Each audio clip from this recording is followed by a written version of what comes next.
la comunidad. Buenos días, Víctor. Amigas, amigos televidentes, nuevamente con ustedes. Soy el doctor Rafael Velasco Terán, médico neurólogo psiquiatra, 10 años en Alemania, medicina anti-envejecimiento y longevidad, 2 años en el TEC de Monterrey de México. La comunicación y el diálogo han sido sin duda una de las herramientas principales que hemos utilizado en nuestro trabajo. Hoy vamos a tener una entrevista que nos va a hacer el licenciado Víctor Vega Carriel, prestigioso educador del Colegio Otto Rosemena Gómez de Milagro. Muy bien, doctor, pues hablemos de educación, justamente pues ya que va a iniciar el periodo lectivo.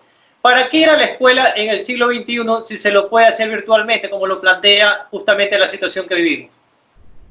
Bien, las redes, la tecnología, el Internet, las comunicaciones, se introdujeron en nuestro mundo aproximadamente algo así como 10, 15 años. Y básicamente en nuestro país ahora que estamos viviendo un momento especial con el asunto del internamiento obligatorio por la pandemia mundial del coronavirus, entonces estas herramientas nos han permitido la comunicación entre los seres humanos y han sido o son de un valor formidable. Ya venía desde hace rato el Internet y demás en redes metiéndose en las escuelas y colegios y se han demostrado como herramienta básica. Entonces, ¿para qué ir a la escuela? Me pregunta usted. La innovación en tecnología, la privatización y comercialización del conocimiento y la demanda social creciente de propuestas educativas han ocasionado que las universidades incidan en programas de desarrollo sustentable relacionado con la prestación de servicios educativos. Así, la educación virtual utiliza la información, el conocimiento y los medios para propiciar diálogos didácticos mediados por el proceso de comunicación entre los actores de la formación virtual. Hoy se reflexiona a partir de los siguientes asuntos: lo virtual en la información, la generación de contenido para la educación virtual, la tendencia emergente en el desarrollo de objetos de aprendizaje para la educación en línea, los objetos de aprendizaje y psicopedagogía y los estándares educativos. La educación virtual se ha posicionado hoy como modalidad alternativa debido a los avances psicopedagógicos y a la constante innovación tecnológica. El aprendizaje por medios digitales se caracteriza por la convergencia de métodos, tecnologías, aplicaciones y servicios orientados a sustentar y facilitar el aprendizaje vía Internet. La educación virtual pretende incidir en el uso creciente de tecnologías de información y comunicación y motivar el interés de los profesores al ofrecer modelos novedosos de gestión educativa centrados en el aprendizaje de los alumnos, lo cual implica fomentar el estudio independiente y, en colaboración, la interacción académica entre tutor y alumno y viceversa, el desarrollo de habilidades cognitivas en los estudiantes y el fomento de su capacidad de análisis, de síntesis y de formulación de juicios valorativos. Desarrollar proyectos de innovación educativa es una exigencia del mundo actual que permite abordar los nuevos desafíos con espíritu creativo y abrazar el proceso mental de la gestión de los cambios, tan importante en la época actual por las altas incertidumbres y transformaciones constantes existentes en nuestro entorno. Por supuesto, usted hablaba de proyectos educativos, que es como se trabaja pues, en la mayoría de los países, principalmente Europa y bueno, acá también Latinoamérica. Pero ¿qué decide el alumno en su proceso de aprendizaje? ¿Qué es lo que él va a decidir ahora que lo va a hacer de manera virtual?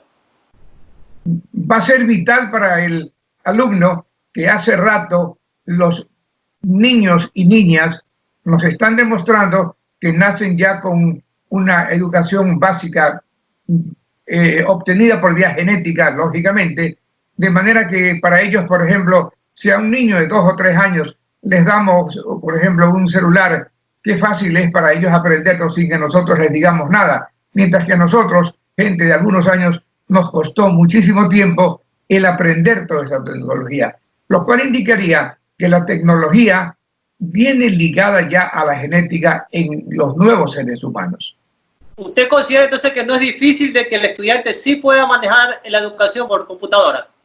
En lo absoluto, en lo absoluto. Al contrario, el gran problema el día de hoy está en los profesores.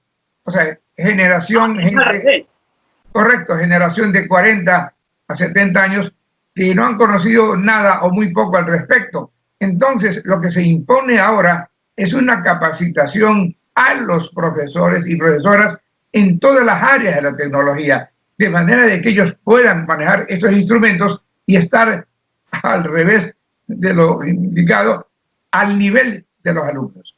Claro, pero se están haciendo estas capacitaciones, pero puede haber algún tipo de frustración de parte del docente en este caso por no poder llegar, no poder dominar la tecnología. Pero es probable, pero yo pienso que es en la minoría, porque el profesor o profesora inteligente se va a alegrar de ver lo rápido, lo fácil que captan ahora los estudiantes los conceptos que antes, que era una forma pues muy tétrica, muy sombría, en que el estudiante pues tenía que leer un libro muchas veces árido y que no lo motivaba. Los especialistas en neurodidáctica, o sea, psiquiatras y psicólogos especializados en educación, nos enseñan en los últimos años que se aprende mucho más rápido si hay emoción. Entonces, si los niños y niñas ven desde el kindergarten, desde el primer grado, que hay emoción, que hay algo novedoso, entonces van a aprender más rápidamente. Las emociones, los sentimientos positivos aceleran el proceso de aprendizaje. Estamos sin duda hablando de una nueva época, por supuesto, lógico. Claro. Pero ahorita el estudiante ya no está en contacto con sus pares, con sus otros compañeros. ¿Cómo formalizamos este aprendizaje cuando les toque retomar? Bueno, yo sugeriría que hay diversas modalidades. En nuestro país, en Ecuador, donde recién se está introduciendo este esquema, hay otros países como México, que tienen un desarrollo tecnológico brutal y a donde ya se maneja, en Chile, por ejemplo, se maneja hace muchos años estos esquemas. Pero entonces la sugerencia sería, por ejemplo, la que nosotros en lo personal estamos planeando, de que, por ejemplo, demos desde Guayaquil nosotros las clases de cierto tipo a los alumnos de los colegios ligados, por ejemplo, a los clubes rotarios a los cuales pertenecemos desde hace mucho rato y que estén ubicados, por ejemplo, en Salitre, en Naranjal, en Pedro Carbo, etc. Entonces va a ser formidable que sin tener nosotros, los adultos, y más aún adultos mayores, de jalarnos un viaje de una hora, hora y media por autopista hasta Pedro Carbo, por ejemplo, entonces hacerlo en esta forma virtual. Y ellos van a estar encantados porque van a manejar la computadora, que para ellos es como un juguete. ¿Qué les enseñaría, doctor? ¿Qué se los puede instruir a los estudiantes? Bueno, se les puede instruir en todo el pensum, pero al contrario, el pensum tiene que ser corregido y tiene que ser rehecho ahora en una forma didáctica, en una forma más interesante, que haya más emoción para los niños y niñas. Yo diría ligar mucho, lo digo ya por experiencia propia que he tenido el año pasado que recorrí los 24 cantones de la provincia del Guayas. Entonces, yo veía que los chicos y chicas se emocionaban cuando el relato de tal o cual evento se lo hacía pues en una forma de fábula, en una forma de leyenda. Entonces, nosotros tenemos que sacarnos un poco ese libreto formal, medio árido del profesor que educa en base al libro tal y cual, y algo increíble, algo novedoso, dejar al niño que él desarrolle con su propio cerebro los conocimientos. Ejemplo, yo lo hice como un ensayo en Milagro el año pasado en un colegio muy grande, de más de 1000 y pico de alumnos, cuando fui para una charla de una hora educativa preventiva de drogas. Y yo me prometí a mí ese día no hablar nunca, ni siquiera nombrar la palabra droga. ¿Y qué es lo que hice? Cogí entonces y proyecté en el salón enorme, vía Infocus, lo que tenía preparado, y proyecté pues entonces una canoa que estaba muy linda, que estaba en medio de la nada, en el mar, podía ser el mar, un río.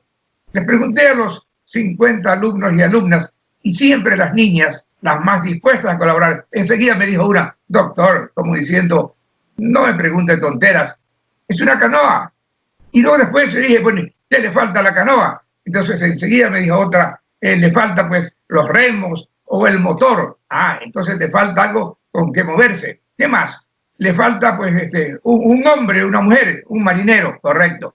Entonces les ponía la imagen y ahora sí del bote con el marinero, con el motor. Y luego, pregunta crucial, ojo, y le preguntaba, bueno, y ahora, ¿cómo me voy? Me recuerdo, pues, en Naranjal, fue una experiencia muy linda. Si yo me quiero ir de aquí de Naranjal a la isla de Puná, ¿cómo hago? Muy fácil. Una alumna me dijo, doctor, no nos tome el pelo. Mi papá cuando nos lleva a Guayaquil, él coge enseguida su celular y ve en su, ¿cómo se llama? En su Google Maps. Entonces, y pone la dirección de Guayaquil y nos guía hasta la casa a donde vamos a ir. Haríamos lo mismo con nuestro celular, nos guiaríamos vía Google Maps y entonces llegaríamos al destino. Entonces, a donde yo quiero llegar es, yo no, bueno, entonces digo, todos estos conocimientos maravillosos, esta tecnología, pero ¿acaso significa que ustedes en la vida deben de estudiar mucho y todo lo demás para dominar todo esto? Por supuesto, me dijeron el doctor, por supuesto. Entonces, y yo le seguía pinchando. Esto significa pues que no hay cómo perder el tiempo en cuestiones que nos vayan a dañar la salud del organismo. Por supuesto, doctor, significa, me dijeron algunas chicas, mujeres, que no deben los chicos, nunca chicos y chicas, meterse en el mundo de las drogas y el alcohol, porque eso los liquida. El día de hoy, ojo, eso dijeron ellos, yo no había pronunciado la palabra droga. Eso debe ser asunto nuestro. O sea, nosotros tenemos que, los chicos, desarrollar nuestro cerebro. Doctor, habría que encauzar nada más ese aprendizaje. ¿Hay límites al utilizar esta automatización del aprendizaje? ¿Límites para los estudiantes? ¿Cuáles deben ser? ¿Límites para los docentes? ¿Cuáles deben ser en el uso de las tecnologías ahora para este aprendizaje? Yo diría que no hay límite ninguno. El único es de que haya una falta de entendimiento, una falta de comunicación en el lenguaje. Y ahí se debería más a la inexperiencia, a la falta de preparación del profesor o de la profesora, más no del alumno. Pero puede haber una mala comunicación. Puede llegar a haber una mala comunicación. Sí, la comunicación llega a ser perfecta. No tiene por qué haber otra manera. Mire, yo ahora en estos momentos de coronavirus, yo estoy dando consultas médicas todos los días desde mi casa y lo hago magníficamente. Entonces, no hay impedimento ninguno. Doctor, algo más, le digo. Yo tuve esta semana una experiencia maravillosa. Tuve como soy rotario, tuve una reunión rotaria, estuve invitado por un doctor médico de un club rotario de la isla de Palma de Mallorca, de la isla de Mallorca y de la ciudad de Palma, que es la capital de España. Y fue una reunión maravillosa. Hubieron 30 miembros, hombres, mujeres, todos profesionales. Fue una reunión de 2 horas encantadora. Llegamos a conclusiones maravillosas, nos invitamos mutuamente, vamos a hacer una hermandad con ese club. Entonces, no nos molestó en lo absoluto la distancia, no nos molestó el no estar físicamente unidos, en lo absoluto. Doctor, resumiendo, lo que debe priorizarse es una buena comunicación. O sea, es decir, lo que el profesor transmita debe ir claro para que el estudiante haga la tarea o aplique las lecciones tal como debe ser, sin que se aumente ni que no entienda lo que les está tratando de explicar, ¿no? Entonces tenemos claro que aquí el gran responsable va a ser el maestro de dar bien las órdenes, una buena comunicación y pues obviamente creo que las tareas también deben ser muy dosificadas, no exceso, porque en esta circunstancia el chico no puede salir a buscar cierto tipo de información, aunque en la internet aparentemente hay todo, ¿no? ¿Qué opina al respecto? Sí, pero yo insisto, no deben ser dogmáticos. No pretendan que los chicos y chicas les contesten exactamente como lo hacían antes cuando memorizaban los párrafos del libro X, Y o Z. No, dejen libertad de expresión a ellos, que se expresen con todo el bagaje que tienen en su cerebro, en su memoria, en su lenguaje. Corríjanles en los conceptos en que estén ellos equivocados, por supuesto. Y como usted muy bien dijo, Víctor, ellos tienen ahora una biblioteca mundial, monstruosa, que nunca la tuvimos nosotros. Yo ya hubiera querido. Biblioteca maravillosa que tenemos que se llama Internet. Y gracias a un grupo de gente muy valiente y además valiente para tener la decisión de crear lo que hicieron, pues, y me refiero pues a los señores, a Bill Gates de Google, al lastimosamente muerto fundador de Apple, gente que tuvo una visión bárbara. Ellos tuvieron en mente que cada ser humano tenga en su mano, en su casa, una herramienta, la laptop, para poderse comunicar con el mundo, y eso es lo que ocurrió en el día de hoy. Doctor, entonces mucho conceptualismo no debe ser, al contrario, debe ser practicismo. ¿Y cómo debe evaluar el maestro? Las actitudes y del alumno-alumna, y fomentar el trabajo en grupo. Esto es, que el profesor o profesora les dé hoy día un trabajo para que hagan un grupo de 10 chicos y chicas, siempre la unión de los dos sexos, por favor, y luego que den ellos la respuesta, por ejemplo, en una semana. O sea, mucho trabajo de campo, que vayan ellos a buscar, a investigar y que saquen sus propias conclusiones. Eso es maravilloso, porque ahí está trabajando el cerebro de 10 personas, no solamente de una. O sea, es un cambio radical, pero maravilloso. Y así es como se ubican los países desarrollados. ¿Cómo creen ustedes que es la educación, por ejemplo, en Finlandia? Yo he estado ya 2 veces en Finlandia y he visto cómo es la educación. Es el primer país en todos los tests que se hacen cada 2 años. Es un test que valora pues las ciencias, la lectura, la educación, las matemáticas, etcétera. Y siempre los países nórdicos de Europa, Finlandia, Dinamarca, Suecia, Noruega, están en la punta. Y del lado del sudeste asiático tenemos a monstruos maravillosos como por ejemplo Singapur, tenemos Corea del Sur, Japón, que están a la punta liderando todos los conceptos de entrenamiento y aprendizaje, y se basan en esto, en la tecnología, la robótica, por favor. La robótica es algo impresionante, impresionante. Les comento una experiencia personal. Yo estuve hace 2 años en Corea del Sur y entonces estuve invitado por una fábrica de llantas para conocer cómo se fabricaban. Y entonces me metieron en un túnel y entonces empezó una banda a caminar. Yo estaba un poco nerviosón. Cuando empiezo a ver que salían robots, manos del lado derecho al lado izquierdo, y al final de este túnel, y después de unos 15 minutos, ya estaba la llanta de caucho lista, hecha, controlada y chequeada y todo. No vi a un ser humano en esos 15 minutos. No había nadie, ni a la salida. Solo el robot que me dijo, gracias por haber venido. ¿Eso no nos debería preocupar como seres humanos, que nos llegue a reemplazar justamente estas máquinas? ¿Para qué se prepararán entonces los estudiantes a futuro? No, al contrario, tienen que prepararse cada día más, pero en cuanto a tecnología, en cuanto a matemáticas, les comento que en Sudamérica hay un exceso de preparación en todo lo que es pues el asunto ciencias, leyes, ya basta por favor de tanto abogado, mientras que en los países del norte de Europa y Estados Unidos se educan mayormente en todo lo que es tecnología, en todo lo que es ciencias de desarrollo tecnológico, etcétera. Esto nos falta a los sudamericanos. Pero no hay que temer nunca esa fantasía de que el robot nos llegue a manejar. No, porque el robot, aunque tiene un cerebro diseñado por el ser humano, ese cerebro pues no tiene alma, no tiene experiencias, no tiene genética, no tiene una herencia, no tiene un banco de datos que es la herencia personal nuestra, dada por nuestros familiares desde supuestamente Adán y Eva hasta el día de hoy. Entonces no hay que tener temor. Eso es cuestión de fantasías de las películas. Entonces desde la escuela y el colegio deben ir ya capacitándose en estas temáticas para poder estar a la par con los países industrializados y desarrollados. Es la única forma de que algún día logremos estar cercano a ellos. A la par lo dudo, porque ellos tienen la preparación desde que nacen. Pero les cuento algo interesante. Un país como Finlandia, tan tecnológico y demás, me asombró de que los alumnos, los chicos y chicas, van a clase, o sea, salen de casa y van a su primer día de clases recién a los 7 años.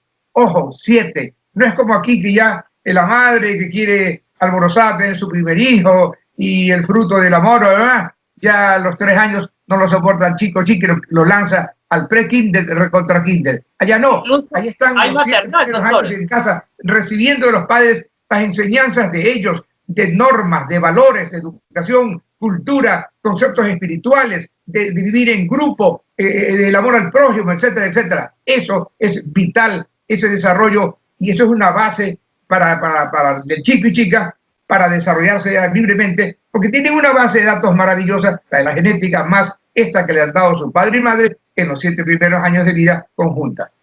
Eso me dejó preocupado, porque acá en el Ecuador, incluso en los planteles particulares, hay hasta maternal, prematernal, es decir, van los niños prácticamente criaturas, bebés.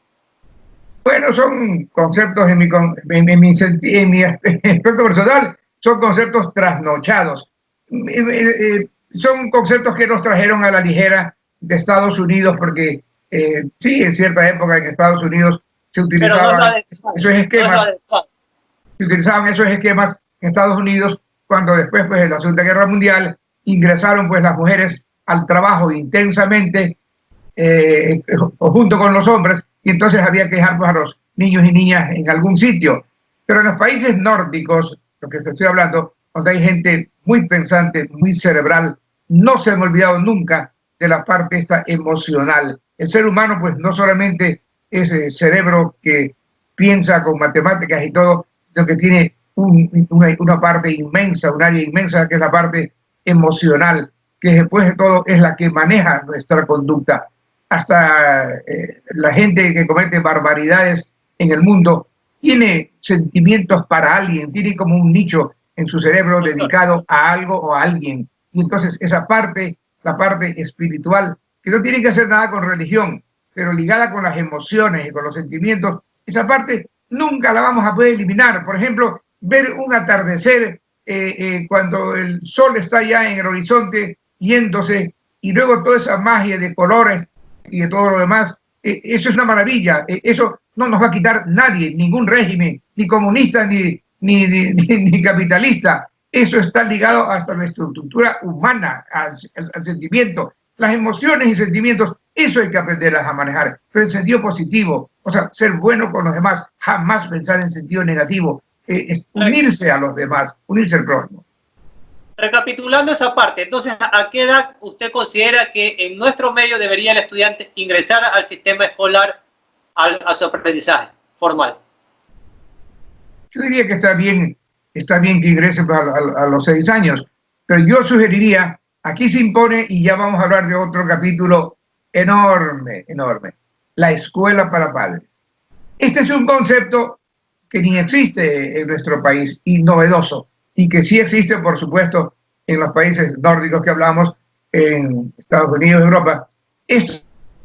Los padres son capacitados. Por ejemplo, yo he visto ya en Noruega, en Suecia, en Alemania, que viví tantos años, los padres, las madres y padres son capacitados desde cuando la madre está embarazada. Ya cuando certifica su embarazo a los 3 meses, empiezan a asistir a clases para prepararse para ser padres. O sea, es una escuela para padres, así como hace la religión católica, de que prepara, pues, a los padres cuando van a tener, pues, el bautizo o la confirmación o lo que sea de su hijo o hija. Igualmente, allá la estructura del Estado se preocupa de capacitar a los padres para que sean buenos profesores de sus hijos. ¿Qué se necesita enseñar entonces a los padres para que críen buenos hijos? ¿Qué es lo que se necesita enseñarles? En primer lugar, valores. Parece ridículo, pero lo mismo que yo estaba haciendo con los chicos y chicas para que no ingresen a las drogas, lo mismo hay que darle a nuestros a los padres valores. ¿Qué significa valores? Equidad, igualdad, sensibilidad, amor al prójimo, y todos estos conceptos ligados a todas las religiones. Pero eso nos hace mucha falta. Aquí alardeamos mucho en Sudamérica del sentimentalismo, pero es en una forma ridícula, no es en una forma real. Y eso nos falta, y a los padres ese aprendizaje para que luego puedan transmitir a los hijos. O sea, tenemos que aprender a vivir más en comunidad, en conjunto. A mí me ha sorprendido mucho ahora, bueno, con muchas cosas me ha sorprendido con esta pandemia, pues, del coronavirus, que jamás la hemos experimentado los seres humanos. Doctor, retomando justamente lo que hablaba de la escuela para padres y también de lo que ocurre en los hogares. En los sectores marginales la violencia intrafamiliar está en alza, incluso en este tiempo de cuarentena. ¿Qué papel desempeña ese niño o el joven y cómo huir o sobrellevar estos problemas dentro del hogar? Bueno, el machismo maldito latino, que está increciendo ahora en las etapas de crisis, tiene que ser desterrado en una forma. Eso no es cuestión de instrucción, es cuestión de ver. Entonces, el chico agresivo ve o ha visto desde que nació que su padre le respondía mal a la madre en forma agresiva. El machismo es detestable, es repudiable, es vergonzoso. Solamente existe ya prácticamente en Sudamérica. En los países del norte de Europa eso no existe. La igualdad de los sexos es normal. Es hasta una vergüenza el machismo en nuestro continente sudamericano. Entonces, si el chico ve que el padre trata con cariño, con afecto a la madre y viceversa, entonces ya está sembrando también en el niño la misma conducta futura. Los chicos aprenden más de lo que ven, de lo que oyen, de lo que sienten, de lo que uno les puede enseñar. Imagínense el chico que ve que el padre le pega a la madre en la casa y que después ve en la clase o oye en la clase que el profesor le dice pues al chico, mira, tú como varoncito tienes que cuidar a tu ñaña más pequeña y lógicamente no toca pegarle ni tocarle ni nada, etcétera. Ese chico en su interior se va a reír, se va a burlar y va a decir, este tipo me está hablando de estupideces, porque yo veo que mi padre es un bestia que le pega a mi madre. Entonces, con la enseñanza tenemos que enseñar a nuestros hijos. Y luego, ligado a esto de la agresividad y todo lo demás, también va ligado al asunto de la ética, por favor. Nos falta en nuestro país, en el Ecuador, ética, lógica y más igualdad. Todo debe ser de todos. Entonces los modelos que se están dando en los hogares son una consecuencia de lo que nos está demostrando también altos personajes. Pero, doctor, hay que trabajar más entonces. Su escuela para padres que conocemos lo viene realizando ya no desde el año pasado, sino desde hace algunos años y está rindiendo sus frutos. Tras la cuarentena, los estudiantes que ingresaron a las sustancias prohibidas podrían estar en un conflicto seguramente al no tener quien les provea de las drogas. ¿Qué se puede hacer con ellos para que superen esta abstinencia o para evitar de que caigan en crisis? Yo diría que es una oportunidad para certificarles a ellos de que estar dependiendo de una sustancia extraña es complicarse más la vida. Si ya de por sí la vida se ha vuelto conflictiva con esta pandemia y etcétera, complicarse la vida porque me falta la cocaína o la marihuana o lo que diablo sea, entonces eso ya es caer en el ridículo. Y lo que yo he hecho en el caso de los pocos pacientes adictos que he visto en estas semanas es el de hacerles ver eso, el ridículo que hacen. Y yo les digo, tú deberías, en vez de preocuparte que no tienes coca o no tienes marihuana, preocuparte de no contraer la enfermedad, porque si la contraes, si pescas el virus, el coronavirus, vas a terminar, mira, no has visto la cantidad de muertos que han habido en Guayaquil y vas a terminar en una caja, ni siquiera de madera, de cartón, si es que logras encontrar el cartón. Capaz te entierran y te tiran como un perro en un hueco. Entonces hay que ser un poco duro, pero drástico en el sentido de enseñar a esta gente, chicos y chicas, de que han estado cometiendo pues una barbaridad, han estado trabajando contra natura, han estado trabajando contra su propia naturaleza al ingerir sustancias extrañas que su organismo nunca las ha necesitado y que al contrario han sido pues venenos, y lógicamente también hay indicios de que la gente que usa drogas, por supuesto, su sistema inmunológico está por los suelos y hay gente que va a tener más posibilidades de contraer el coronavirus por la baja en el sistema inmunológico, por supuesto. Resumiendo, la solución ahí sería charlas o acompañamiento psicológico o psiquiátrico, más no medicación. No, pues, ¿qué medicación vamos a darles a ellos? No vamos a irnos a buscar cocaína ahora porque no vamos a encontrarla, etcétera.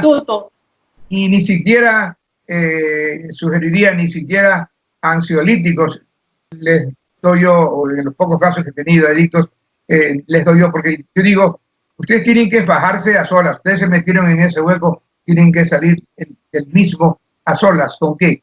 Despertando recursos de su mundo interior y viendo, ahí sí, con la enseñanza real, viendo la barbaridad de lo que han hecho, destruir su propia vida cuando la inmensa mayoría estamos en el mundo luchando porque este bicho microscópico, miserable, maldito, no se sabe por causa de quién apareció en la vida y nos descuartizó la vida a todo el planeta, nos quiere llevar a la tumba y nadie en sano juicio quiere morir antes de tiempo, antes de que nos toque la hora. Y cuando es esa hora, ahora que se vive tantos años, ya es normal encontrar pues con especialistas en medicina. Perfecto. Le hago esta consulta. ¿Cómo? Le hago esta consulta porque los padres con los que tengo contacto pues y han tenido estas circunstancias tienen esta duda, ¿no? ¿Qué hago? ¿Le doy droga? ¿Le doy algún sustituto? Pero usted lo que recomienda es de que haya el acompañamiento de un psicólogo o un psiquiatra o un terapista para que a través de charlas pues el chico reaccione de su problema y pueda salir adelante. ¿Qué recomiendan los padres? El año pasado, y creo yo con mucho éxito, es fomentar en los clubes que hemos organizado en varios cantones en la provincia de Guayas el fútbol, fomentar el deporte, de que manera que las chicas hagan deporte y meterles el concepto real de que con alcohol y drogas pues no van a hacer ningún deporte, lo que van a hacer es liquidar su vida y adelantar la muerte antes de tiempo, ¿no? Trataremos más adelantito ese temita justo para que lo dejo al final. ¿Qué recomiendan los padres cuyos hijos tienen conflicto de personalidad en cuanto al género? ¿Qué deberían hacer y qué no deberían hacer? Bien, al respecto, yo pienso que han habido equivocaciones garrafales con esos cambios que se hicieron hace algunos años, no sé cuántos son ya, 5 o 6, en cuanto al asunto género. Y hay gente en el magisterio que piensa, a diferencia de nosotros los médicos, neurólogos psiquiatras, que veían a un niño o niña con conducta supuestamente del género opuesto y ya sugerían enseguida, ya a donde el médico toma pastillas y cámbiate de género. Eso no es así, eso es una monstruosidad. Si nosotros vemos, por ejemplo, que un chico varón tiene conductas feminoides, no es porque nació con ellas, eso le impuso a alguien. La madre lo vistió con aretes, la madre lo vistió de mujer, la madre no quiso que fuera su hijo varón sino mujer porque estaba harta del padre que le daba palo y entonces fomentó en él. El chico viene con, el chico y chica vienen con su género muy definido. Entonces es el medio inicial en el que se desarrollan, el medio, o sea, desde que nacen hasta por ahí los 5 años, 3 a 5 años, en que se concreta el género. Y el que tiene facha pues de varón se va a comportar pues como hombrecito y la mujer igualmente. El que ve alguna conducta medio extraña en un chico varón y que ya enseguida quiere pues hasta hacer que le operen y a los 3 años o los 5 años y le den hormonas y ya la conviertan ya en una mujer, es una monstruosidad, es una aberración, una barbaridad. Deben existir los cambios de sexo, en mi opinión, cuando ya el sexo ya esté declarado, yo diría en chicos, pues en gente de alrededor de 15 años. Cuando vemos que ya a los 15 años, pues definitivamente este chico pues no es varón, sino que es una mujer por algún problema genético y etcétera, etcétera, comprobado esto de forma científica, entonces ahí sí pues llevarla a donde médicos adecuados para que le hagan los tratamientos de acuerdo para el cambio de sexo. Pero no es que de primeras, desde que nació o al año o 3 años, ya yo decido que mi hijo no es hombre, sino que es mujer, y lo llevo al médico para que le meta sexo. No, eso es una bravada, es una monstruosidad. Hay que tener mucho cuidado con esto, por favor. ¿Sí? No nos olvidemos que ambos, hombres y mujeres, tenemos ambos tipos de hormonas, testosterona y progesterona. Sí. Resumiendo esa parte, no es que la persona que cambia de género nace, sino es que se hace por la influencia de algo o de alguien. En el 99,99% de los casos se hace por el medio. Metámonos en la cabeza lo siguiente. La genética tiene una base fundamental, indudable, por supuesto. Se dice que en la formación de la personalidad del ser humano, la genética tiene ocupa más o menos, llamemos el 20 o el 30% de la personalidad. Pero el inmenso 70 u 80% lo forma el medio que nos rodea, el padre y la madre o hermanos mayores que están al lado nuestro, nuestros compañeros y compañeras, nuestros profesores. Los profesores son la continuación en la práctica de los padres. Los profesores tienen que convertirse también en padres y madres de sus alumnos, porque son la continuación de las enseñanzas que deben darle los padres en la casa. Y como en nuestros países, en Sudamérica, no hay escuela para padres, no se enseña a los padres cómo educar a los hijos. Entonces, al final de cuentas, ¿quiénes están educando ahora a nuestros hijos? Son los profesores. Y cuando usted me decía antes que ya la madre quiere deshacerse de su chico porque trabaja por cualquier razón y ya lo manda al pre-kinder con 3 años o 4 años, entonces, ¿quiénes hacen la educación, la formación de la personalidad de este niño o niña? Los profesores, las profesoras.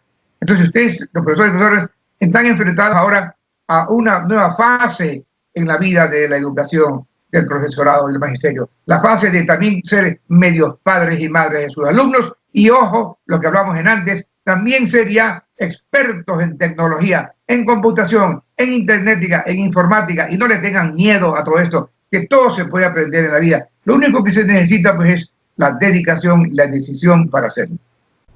2 preguntas más, doctor. Si el alumno disfrutaba estar con sus compañeros, ¿qué pasará en este momento por su mente que no los tiene frente a frente? ¿Cómo superar en algunos casos el conflicto de estar acompañado de su amigo, de su amiga, de su compañero, de su compañera?